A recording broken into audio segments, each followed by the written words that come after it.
Dear students, हम लोगों ने लास्ट सेक्शन में atomic radius, number of particles per unit cell, packing efficiency के बारे में पढ़ लिया। ठीक है, आज हम लोग डेंसिटी और कोऑर्डिनेशन नंबर के बारे में जानेंगे। सॉलिड स्टेट चैप्टर आपका थोड़ा सा लेंथी चैप्टर है, लेकिन इसमें कॉन्सेप्ट बहुत अच्छे हैं। इसमें विजुअलाइजेशन होता है, आप लोग विजुअलाइज करते हैं चीजों को और सोचते हैं। क्लियर? जिसका विजुअलाइजेशन जितना स्ट्रांग होगा वो क्यूब के बारे में उतने अच्छे से सोच पाएगा और पार्टिकल्स की पोजीशन को एनालाइज कर पाएगा, एक तरीके से दिमाग में बिठा पाएगा। जिसने ये काम कर लिया वो बहुत अच्छी तरीके से इन टर्म्स को सीख सकता है।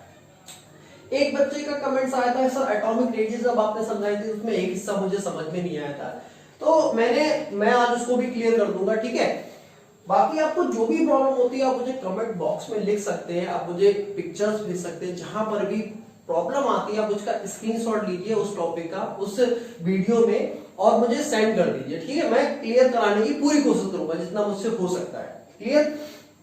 आज हम लोग देखते हैं डेंसिटी। तो डेंसिटी का फॉर्मूला हम लोगों ने लास्ट लेक्चर में देख लिया था। डेंसिटी को मैं रो से यहां पर रिप्रेजेंट कर रहा हूं। ठीक है, रो। तो डेंसिटी बराबर होता है मास अपॉन वॉल्यूम। ठीक है, मास अपॉन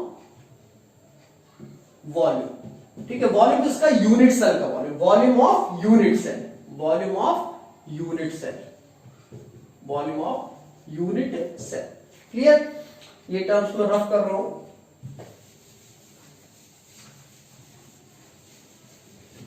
अब यहां पर मुझे मास कैलकुलेट करना हो। मास किसका कैलकुलेट करना है? यूनिट सेल का मास कैलकुलेट करना है। तो यूनिट सेल मिलकर किससे बना होता है? नंबर ऑफ एटम से। अब मान लीजिए मुझे फॉर एग्जांपल यहां पर आपके पास एससीसी, एफसीसी और बीसीसी, ये आपके क्यूबिक क्रिस्टल सिस्टम है। तो तीनों में पार्टिकल्स का नंबर अलग अलग होता है। यहां पर अगर पार्टिकल्स का नंबर की मैं बात करूं तो वो कितना होता है? 1 होता है। यहां पर पार्टिकल्स का नंबर कितना होता है? 4 होता है। ठीक है, और यहां पर पार्टिकल्स का नंबर भी कितना होता है? 1 होता है। अब तीनों की मैं बात करूं, सॉरी 2 होता है। ठीक है, तीनों में बात करूंगा तो पार्टिकल्स के नंबर अलग अलग होते हैं, तो जाहिर सी बात है डेंसिटी भी क्या होगी? अलग अलग होगी। ठीक है, वॉल्यूम ऑफ यूनिट सेल, चूंकि क्यूबिक क्रिस्टल सिस्टम है तो वॉल्यूम तो आपका सेम रहेगा, वॉल्यूम में कोई दिक्कत नहीं आएगी, कोई भी प्रॉब्लम नहीं आएगी। लेकिन वॉल्यूम आपका क्या रहेगा? सेम रहेगा, कोई भी प्रॉब्लम नहीं आएगी। केवल और केवल डिफरेंस होगा इनके नंबर ऑफ पार्टिकल्स। किसमें डिफरेंस होगा? नंबर ऑफ पार्टिकल्स में। मैं बात करूंगा इसके बाद हम लोग डेंसिटी में मास को कैलकुलेट करेंगे। अब हम लोग कैलकुलेट करेंगे मास को। ठीक है, मास को कैलकुलेट करेंगे तो मास ऑफ यूनिट सेल हम लोग कैसे कैलकुलेट करेंगे देखते हैं जरा। सिंपल सी बात है, अगर हम एक क्रिस्टल सिस्टम की बात करें तो इसको थोड़ा सा और इलेबोरेट कर रहा हूं। मास यानी यहां पर जो मैं मास रखूंगा वो number of particles Z into mass of one atom, mass of one atom. Clear? Mass of one atom upon volume of unit cell. थोड़ा सा बड़ा बड़ा इसलिए लिख रहा हूं ताकि आपको क्लियरली विजिबल हो सके। Clear bro? ठीक है, मास ऑफ वन एटम। अब यहां से मास ऑफ वन एटम तो आप लोग याद करिए, मेमोराइज करिए थोड़ा सा। हम लोगों ने पढ़ा था mole is equal to formula पढ़ा था फर्स्ट वाले लेक्चर में। हम लोगों ने mole is equal to formula पढ़ा था number of particles divided by Avogadro number. ठीक है, अवोगैड्रो नंबर। और एक फॉर्मूला होता था मास या weight of particles divided bye it's, अगर मॉलिक्यूल है तो मॉलिक्यूलर मास, अगर एटम है तो एटॉमिक मास। जनरली हम लोग यूनिट सेल की बात करेंगे तो वहां पर मॉलिक्यूल ही लेंगे तो मॉलिक्यूलर मास रखते हैं। अब नंबर ऑफ पार्टिकल्स कह रहा है कि मास ऑफ वन एटम, तो नंबर ऑफ पार्टिकल्स कितना हो गया? 1 हो गया। ठीक है, अपॉन Na, अपॉन क्या हो गया? Na। इन दोनों को मैं बराबर कर रहा हूं, is equal to mass of one atom. क्योंकि यहां पर 1 लिया ना तो ये मास किसका है? वन एटम का मास है, डिवाइडेड बाई मॉलिक्यूलर मास। ठीक है, डिवाइडेड बाई मॉलिक्यूलर मास। यहां पर ये मॉलिक्यूलर मास इधर चला जाएगा और आपका हो जाएगा molecular weight upon Avogadro number is equal to mass. ये मास किसका निकल कर रहा है, मास ऑफ वन एटम, किसका निकल कर रहा है, मास ऑफ वन एटम। तो यहां से आपका फॉर्मूला क्या बन गया है, अब rho is equal to Z into, यहां पर मैं मास ऑफ वन एटम में ये सब पुट करूंगा, clear, molecular weight upon Avogadro number. तो मॉलिक्यूलर वेट को मैं कैपिटल एम से डिपेंड कर रहा हूं, capital M upon Avogadro number divided by volume of unit cell, divided by volume of unit cell. Any doubt, clear, किसी को कोई डाउट नहीं होना चाहिए। वॉल्यूम ऑफ यूनिट सेल अगर आपको बहुत अच्छी तरीके से याद हो तो वॉल्यूम ऑफ यूनिट सेल, चूंकि हम क्यूब ले रहे हैं तो वो कितना होता है, अगर मैंने उसकी एज लेंथ को a माना है तो वो कितना हो जाएगा, a क्यूब, कितना हो जाएगा, a क्यूब। तो यहां पर मैं लिख सकता हूं volume of unit cell is equal to a cube. तो आपका फॉर्मूला क्या बन गया, rho is equal to z into m, z into m upon ये n नीचे आ जाएगा a cube into z, clear, a cube into sorry N A. बहुत अच्छी तरीके से आज हम इनके ऊपर कुछ क्वेश्चंस भी पढ़ेंगे, यहां पर हम लोगों ने एक न्यूमेरिकल्स को लिखा है, इस न्यूमेरिकल्स को हम लोग जो अभी फॉर्मूला आप लोगों ने पढ़ा था उसके अकॉर्डिंग हम लोग इसे क्या करेंगे, स्टडी करेंगे, क्लियर।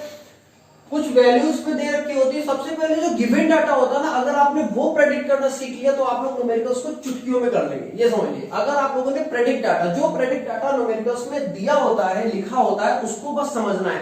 थोड़ा सा क्या होता है, न्यूमेरिकल्स को पढ़ना होता है, उससे सबसे पहले लिख लेना है, क्लियर। क्वेश्चन कह रहा है crystal structure of PVS is NaCl like. हमें बहुत अच्छी तरीके से पता है NaCl एक क्यूबिक क्रिस्टल सिस्टम होता है, ठीक है। If edge length of unit cell of PVS is, अब कह रहा है एज लेंथ, तो हमें पता है क्यूब है तो उसमें एज लेंथ यानी ए की जो वैल्यू है वो कितनी दे रहा है, 500 pm। 500 pm बोले तो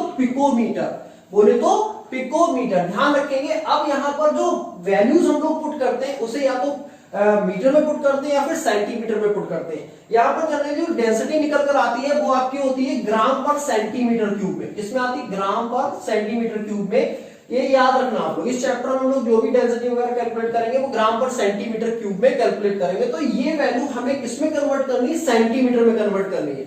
यहां पर 500 पिकोमीटर दे रखा है, उसे हमें सेंटीमीटर में कन्वर्ट करना है। तो हमें पता होना चाहिए 500 इंटू एक पिकोमीटर में 10 टू दी पावर माइनस के 12 मीटर होते हैं, clear. 1 picometre is equal to 10 to the power minus का 12 मीटर, यानी ये वैल्यू आपकी किस में कन्वर्ट हो गई, मीटर में। अब इसे मुझे सेंटीमीटर में कन्वर्ट करना है, तो 1 मीटर में 100 सेंटीमीटर होते हैं, clear. 1 metre is equal to 100 centimetre. तो मुझे इसमें 100 से मैं क्या कर दूंगा, मल्टीप्लाई कर दूंगा, तो यही वैल्यू मेरी चेंज हो जाएगी 10 टू दी पावर माइनस का 10 सेंटीमीटर, क्लियर। मैंने क्या किया, 10 की पावर माइनस 12 में 100 से क्या कर दिया, मल्टीप्लाई, यानी 10 टू दी पावर 2 से क्या कर दिया, मल्टीप्लाई, आंसर आ गया 10 टू दी पावर माइनस का 10। तो ये वाली क्या आ गई, एज लेंथ। एज लेंथ मिल गई। नेक्स्ट कह रहा है कि देन कैलकुलेट इट्स डेंसिटी, और इसमें कुछ नहीं दे रखा है, हमें जरूरत भी नहीं है, बस ब्रैकेट में ये चीजें दे रखी है। लेड का एटॉमिक वेट दे रखा है 207 और सल्फर का दे रखा है 32। कभी कभी क्वेश्चन में पुट करता है और जनरली चीजें आपको मिल जाती है क्वेश्चन में लिखी हुई, अगर नहीं मिले तो मुझे इनको लर्न भी करना पड़ेगा, ये समझ लीजिए। इनको आपको लर्न होना चाहिए कि लेड का एटॉमिक वेट कितना होता है 207 और सल्फर का कितना होता है 32। इसको हम लोग कैलकुलेट कर लेंगे, यानी हमारा जो मॉलिक्यूलर मास आ जाएगा, जिसको हम लोग कैपिटल एम से रिप्रेजेंट करते थे, 207 प्लस 32, ठीक है। मैं बहुत बेसिक से चीजों को समझा रहा हूं, कितना आ जाएगा 239। ये तो हमारा गिवन डाटा हो गया। अब हमें चाहिए क्या, केवल और केवल रो चाहिए, ठीक है। एवोगैड्रो नंबर की वैल्यू मुझे पता है कितनी होती है, एवोगैड्रो नंबर की वैल्यू Na कितना होता है, रफली हम लोग यूज करते हैं 6 into 10 to the power 23, clear. 6 into 10 to the power 23 है, ये रफली हम लोग इसे यूज करते हैं। रो का फॉर्मूला अभी हम लोगों ने लिखा था, क्या था, Z into molecular mass upon A cube into Na, ठीक है। क्वेश्चन में जनरली लिखा होता है, यहां पर ये लिखा हुआ है crystal structure of PVS is NaCl like, इसी के ब्रैकेट में दे रखा होता है FCC। क्या दे रखा है, FCC मैनर ये दे रखा है, ठीक है। क्वेश्चन में ये चीज आपको मोस्ट ऑफ देम केसेस में दे रखी होगी, ठीक है। FCC मैनर में, यानी Z की वैल्यू हमें पता चल गई। Z in case of FCC कितना होता है 4 होता है। अभी हम लोगों ने इसको लिखा था, ठीक है। अब वैल्यू सारी आप पुट करेंगे। z की वैल्यू आपको 4 दे रखी है, m की वैल्यू कितनी है 239 है, और आप लोगों ने a, अब a कितना है 500, तो 500 into 10 to the power minus का 10 का क्यूब इंटू, और वैल्यू n की वैल्यू रखेंगे 6 इंटू 10 टू द पावर 23। सभी लोग इसको जब पूरा का पूरा सॉल्व करेंगे तो आपका आंसर जो है लगभग कितना आएगा 12.6 ग्राम पर सेंटीमीटर क्यूब। ये आपका आंसर आएगा। जब आप इसे सॉल्व करेंगे तो आंसर कितना आ जाएगा 12.6 इंटू 6 ग्राम पर सेंटीमीटर क्यूब। ये आपकी डेंसिटी आ जाएगी, ठीक है। इन सभी वैल्यूज को जब आप लोग डायरेक्ट सॉल्व करेंगे, ठीक है, तो इसकी जो इसका आंसर आएगा वो कितना आएगा 12.6 ग्राम पर सेंटीमीटर क्यूब। एक बार फिर से क्वेश्चन को समझते हैं। क्वेश्चन में केवल और केवल हमें एज लेंथ दे रखी है, ठीक है, और ये चीज कभी दे रखी होती कभी नहीं दे रखी होती, ये हमें लर्न करनी पड़ती है। तो लेड का एटॉमिक वेट कितना है 207, सल्फर का कितना है 32, ये हम लोगों ने कैलकुलेट किया तो मॉलिक्यूलर मास कितना आ गया उसका 239। एज लेंथ पिकोमीटर में दे रखी, उसे हमें सेंटीमीटर में कन्वर्ट करना याद रखेंगे बच्चों, क्योंकि यहां पर इस केस में जो डेंसिटी निकल कर आती है उसका यूनिट जो होता है वो ग्राम पर सेंटीमीटर क्यूब में होता है। जो बच्चे 10 to the power minus 12 use करेंगे उनका आंसर ग्राम पर सेंटीमीटर क्यूब में ना आकर किसमें आएगा ग्राम पर मीटर क्यूब में आएगा। क्लियर, इसको रफ कर रहा हूं मैं। नेक्स्ट क्वेश्चन हम लोग लिखते हैं। डियर स्टूडेंट्स, अभी हम लोगों ने जो न्यूमेरिकल्स किया था उसमें हम लोगों ने डेंसिटी को कैलकुलेट किया था। ये जो न्यूमेरिकल दे रखा है इसमें थोड़ा सा डिफरेंट है। इसमें डेंसिटी आपको गिवन है, ठीक है। क्वेश्चन को पढ़ रहा हूं, density of KCl crystal bracket में FCC, ठीक है। क्वेश्चन में दे रखा है आपको वैल्यू को इज 1.9893 ग्राम पर सेंटीमीटर क्यूब। तो सबसे पहले मैंने डेंसिटी को तुरंत नोट डाउन कर लिया, 1.9893 ग्राम पर सेंटीमीटर क्यूब। ध्यान रखेंगे जब इस तरीके का वैल्यू आपको दे रखा होता है ना, और कैलकुलेशंस में क्यूब वगैरह भी होता है, तो आप इसको रफली यूज करिए। ये क्वेश्चंस को सॉल्व करने का सबसे अच्छा तरीका बता रहा हूं आपको, क्योंकि अगर आप एग्जैक्ट वैल्यू लेकर वैल्यू को पुट करेंगे और सॉल्व करेंगे क्वेश्चंस, तो कैलकुलेशन बहुत ज्यादा लेंथी हो जाएगी और हो सकता है उसमें अच्छा खासा टाइम भी लग जाए, और अगर कहीं आंसर गलत हो गया तो आपकी सारी मेहनत में पानी फिर जाए। तो इसको मैं रफली यूज करूंगा कितना 1.98, इसको वैल्यू को मैं कितना यूज करूंगा 2। Clear, and edge length, edge कितनी दे रखा है यानी ए की वैल्यू दे रखा है 6.29 एंगस्ट्रॉम। क्लियर, यहां पर 6.29 है, अगर मैं इसको 6.3 यूज करता हूं, कितना यूज करता हूं 6.3 यूज करता हूं, तो वैल्यू में अच्छा खासा चेंज आ जाता है और वो वैल्यू लगभग 0.59 के आसपास जाएगी। ठीक है, आप लोग इसको सॉल्व कर सकते हैं। तो यहां पर मैं देख रहा हूं 6.29 को अगर मैं एंगस्ट्रॉम है, मुझे फिर से इसमें देखिए आपको डेंसिटी किसमें दे रखी है सेंटीमीटर क्यूब में दे रखी है, तो इसको भी हमें किसमें चेंज करना पड़ेगा सेंटीमीटर में चेंज करना पड़ेगा। तो मैं चेंज कर रहा हूं 6.29 मल्टीप्लाइड बाई 1 एंगस्ट्रॉम में कितने मीटर होते हैं आपको पता होना चाहिए, माइनस का 10 मीटर होता है। ये वैल्यू किसमें आ गई मीटर में। फिर से मैं इसको 100 से इसको मल्टीप्लाई करूंगा तो आंसर किसमें आ जाएगा 6.29 into 10 to the power minus का 8 सेंटीमीटर। ठीक है, ये वैल्यू आपको किसमें मिली है सेंटीमीटर में मिली है, जो मुझे यूज करनी है। क्लियर, इसके साथ साथ मुझे K और Cl का एटॉमिक वेट दे रखे हैं, जिनको मैं आपस में अगर ऐड करूंगा तो मुझे क्या मिलेगा मॉलिक्यूलर वेट ऑफ KCl, किसका KCl का कितना मिलेगा 74.5। आप इसको ऐड करेंगे तो कितना आएगा 74.5। अब क्या कुछ नहीं रहेगा, मुझे कैलकुलेट करना है Avogadro number. Calculate the Avogadro number. Students बहुत ध्यान से इस चीज को समझिए, ये एक जनरल परसेप्शन है कि जो वैल्यू आपको क्वेश्चंस में दे रखी होती है वो सभी स्टैंडर्ड होती है, और अगर आपसे कोई स्टैंडर्ड वैल्यू पूछी जाए जो फिक्स होती है लगभग, तो उसकी वैल्यू उतनी ही आती है जो आप लोग जानते हैं। जैसे एवोगैड्रो नंबर की अगर मैं आपसे वैल्यू पूछूं तो कितनी होती है 6 into 10 to the power 23, 6.023 into 10 to the power 23 होता है, रफली हम लोग इतना यूज करते हैं। ये वैल्यू हम लोग जानते हैं, तो आप लोग इसको एग्जैक्ट वैल्यू के साथ अगर सॉल्व करेंगे ना तो आपको आंसर इतना ही मिलेगा, तो आपको आंसर इतना ही मिलेगा 6.023 इंटू 10 टू दी पावर 23। आपको इतनी ही वैल्यू आपको मिलेगी अगर आप लोग इसको एग्जैक्ट सॉल्व करेंगे। क्लियर, तो ध्यान देंगे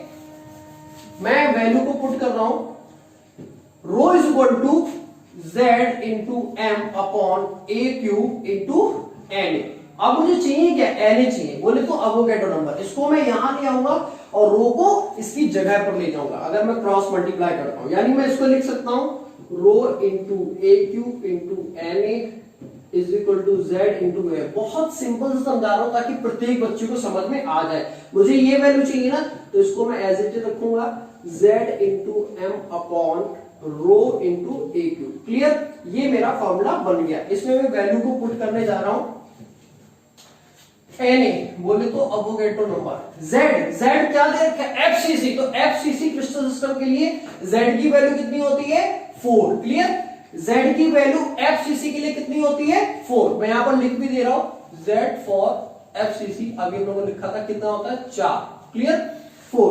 तो यहां पर मैं Z की वैल्यू 4 इंटू मॉलिक्यूलर वेट कितना निकाला है, 74.5 अपॉन रो कितनी दे रखी वैल्यू आपको, रो की वैल्यू दे रखी है आपके सामने 1.9, जिसको मुझे यूज करना है 2। Clear, multiplied by a. अब ए की वैल्यू है 6.29 into 10 to the power minus का 8 का क्यूब। क्लियर, तो ध्यान देंगे ये जो आपको पावर दे रखी है ना 10 की पावर माइनस 8, जब इसको 3 बार मल्टीप्लाई करेंगे, 10 की पावर माइनस 8 को 3 बार मल्टीप्लाई करें तो ये हो जाएगा 10 टू द पावर माइनस का 24। क्यों, क्योंकि मल्टीप्लाई में जो पावर होती है वो क्या हो जाती है, ऐड हो जाती है। वो क्या हो जाती है, ऐड हो जाती है। यानी कितना हो जाएगा, 10 की पावर माइनस का 24। ये आपकी पावर निकल कर आ जाएगी। इसको मल्टीप्लाई करेंगे 3 टाइम्स। ठीक है, तो जब पूरा का पूरा आप लोग सॉल्व करेंगे, ठीक है, ये कैलकुलेशन आप लोग बहुत आसानी से सॉल्व करेंगे। ठीक है, प्रत्येक बच्चा जो सॉल्व करेगा, डायरेक्ट से लर्न नहीं करना है, सॉल्व करना है। तो ये वैल्यू आपकी आएगी 6.02 इंटू 10 टू दी पावर का 23। ये आपका आंसर आ जाएगा। किसी बच्चे का हो सकता है वेरिएबल आए थोड़ा बहुत, लेकिन आएगा इतना ही। ठीक है, ये स्टैंडर्ड है, फिक्स है। कितना आएगा, 6.02। आप लोग सॉल्व करेंगे। मैं आपको थर्ड क्वेश्चन दे रहा हूं जो आपको खुद से सॉल्व करना है। डियर स्टूडेंट्स, अभी हम लोगों ने कुछ क्वेश्चन सॉल्व किए थे, उसी के आधार पर ये क्वेश्चंस मैं आपको दे रहा हूं जो आपको खुद से सॉल्व करना है। ठीक है, इसका आंसर आप लोग मुझे कमेंट बॉक्स में लिख सकते हैं और मैसेज करके सेंड करके इसका स्क्रीनशॉट भी भेज सकते हैं। क्लियर, ये क्वेश्चंस में आपको मैं बता दे रहा हूं। एक मेटल है जिसका एटॉमिक मास दे रखा है 72, क्रिस्टलाइज इन बीसीसी। अब इसमें बीसीसी दे रखा है। ठीक है, आपको सोचना है कि कितनी वैल्यू Z के लिए रखनी है। If density of metal is 6, अगर उस मेटल की डेंसिटी यानी रो की वैल्यू 6 ग्राम पर सेंटीमीटर क्यूब, देखिए ऐसे भी लिखा हो सकता है, ग्राम सेंटीमीटर क्यूब माइनस, ठीक है, क्यूब माइनस, ठीक है।